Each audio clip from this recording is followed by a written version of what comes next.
So today I'm going to show you how to make a Christmas tree out of a cardboard cone. I really like the Christmas trees that they have now, and you can do all different varieties and stuff. So I've chosen to do one in gold, and then I'm going to show you how to do one in silver. So to get started, I found these paper cardboard cones at Hobby Lobby, and I got it for half price, so it was like $3.50. And this cone is 17 inch. They only had the one size. If you find them where they have different sizes, I would definitely do the different sizes, and you could make a bunch. So I decided to do two different color combinations. Now each layer will be a different pattern. So you could go crazy and do like plaids and polka dots or whatever you really want. I decided to do one in silvers and one in gold. And what I thought looked really nice is doing like a patterned solid pattern kind of variation. So here I did like the darker silver, light, darker silver, light, darker silver, and that was kind of the pattern I went with. And then for the gold, I did like a pattern, solid, pattern, solid, pattern, and did them all in the same shades. And I thought that that turned out really nice. Now to do two in this size, you would need one of each paper except the base. The base is so large that you're going to need a full sheet for just one. So if you want to get two trees to do, if you pick your papers, just make sure you get a double of your base pattern. The rest you can fit all on one. Now, I am not a mathematician by any means, and if anyone out there has a better way of doing this, please post it in your comments. But the problem with doing a cone shape is if you just put the paper on like this is what's going to happen, because it's smaller at the top and larger at the bottom. So in order for this to work and wrap evenly around your tree, your pieces need to be at a curve, at the same curve as your cone. So I'm sure there's a mathematical way of doing the, the area of the circle and figuring it out, but I'm not that type of person. So what I did was I took paper and I pretty much just covered the whole cone in paper. And I just took some Scotch tape. Just make sure you get it all the way to the top. And I just took some Scotch tape and I just taped it up, just making sure it's really tight, because I used this as like my stencil. So you're going to tape up the entire tree going all the way down, and at the base it'll take a couple pieces of paper, and just tape your seams so that it doesn't come apart on you. And then once you have your cone, you're just going to lift your cone off and you'll have a cone of the whole tree. And then what you want to do is lay it flat and fold it like so. And then I divided mine. Now you can make these wider or smaller, however you choose, but I divided my cone into 5 equal parts.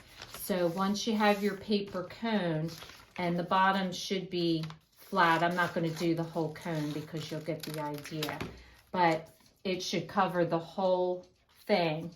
And so then take this, measure it out, and divide it into 5 equal parts. So once you do that, you're going to cut your paper across like this into your equal parts, like so. Okay, then once you've done that, I'm just going to cut them straight up, and then you have your stencil. So this is your stencil for the top of your cone, and I would just draw it up to the point if you don't have a point at the top. But see how this gives you the curve, and I would just clean it up a little bit. So then your next one you're gonna cut up the side, and you're gonna get your curve again. So once you do this, then the other thing I did was I printed out now I can't find it, hold on. I went online and I got a scalloped edge. And so that way the scalloped edge will give me a pattern so that I make an equal scallop. So I cut this edge out as a part of my pattern, and I take each of the curves and I just trace them onto a white piece of paper again, like so. So that it has that arching curve shape in the top and the bottom, like so. Then what I did was I took my curved piece and I just lined up the point of one curve. All I'm using is just one scallop. And I just line it up from the point here to the point there. And I just drew my scallop like so. Then I took it from here and it curves. See how it curves a little bit? And then I just ran my scallop again. And I did this going all the way across so that your scallop edge, so that way you get the same height of the curve all the way over. And then if I had a piece left here, I left that there so that then you'll see what I ended up with was I ended up with these patterns. So I ended up with one of each going up. Here's my longest one, and then my cone. And so then I tested it to make sure that it worked right, and it does. Excuse me. And that's what you end up with. So it's important to have the curve because without the curve, you're not going to end up with a straight line going across. Excuse me, losing my voice all of a sudden. So you just want to check and make sure that they all line up right. And so here, I left that little piece on because this is my longest piece. And so that when I'm gluing it to the back, it comes together nicely. And it kind of overlaps a little bit, so you can put it down and overlap it, and nobody's even going to see that in the back. Okay, so that's really the hardest part of the whole process of making it, is creating your stencils. But your stencils need to be curved so that they fit the cone shape. So then once you have all your stencils done, then the next thing you're going to do is transfer it to your papers. And I did choose to use cardstock paper to make it a little bit more sturdy. So once you stencil them onto the back of your papers, and the other thing you want to do is be aware of the type of paper. I think I've said this to you before, the type of paper that you use. For example, this is a stripe. So when you do a stripe, you have to be careful how you position your paper. I had my stripes so that it would swirl down. You don't want it going like around because that won't look right. So my suggestion for people who maybe aren't as crafty is to stick with either solid patterns or patterns where it doesn't matter. So avoid using a stripe. Every pattern on my silver one, it really doesn't matter how you position the pattern because it's going to come out looking fine either way. But once you stencil them onto the back, then you just want to cut each of them out so that you're ready to go. And then the next step is the gluing. And what you're going to do is you're going to start at the base and you're going to glue that one on first, and then you're going to work your way up. And because I'm using cardstock, I'm using my tacky glue to glue the pieces on. So you just want to just put some glue down, cover the whole thing, and then just put it onto your cone.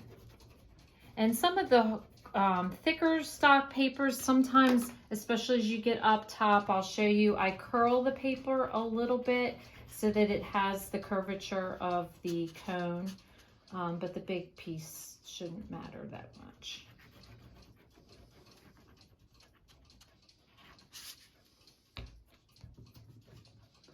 And then you just want to put it on. Now, once you get the first piece on, you're going to want to pay attention to your seam.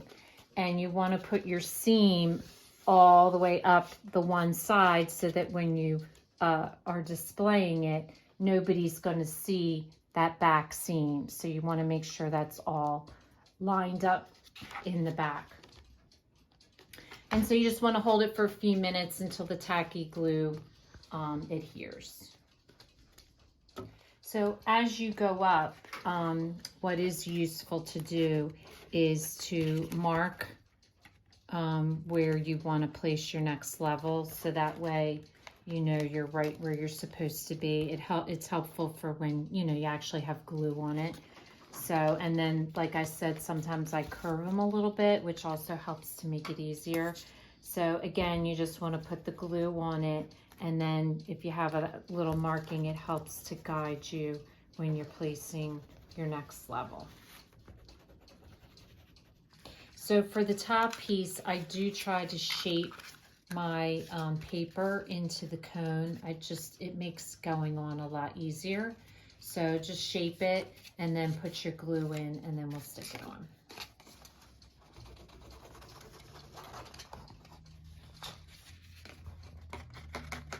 So this is a little bit time consuming, but really very simple materials to work with. You just basically need the cone, papers, and glue. And that's all you need, and a little bit of time and patience, and it'll go together really nice. So if this is your first time watching, welcome, and please don't forget to subscribe. If you want to receive future notification of posts, hit the bell, and if you liked our video, please give us a thumbs up. Thanks for watching, and we'll see you again soon.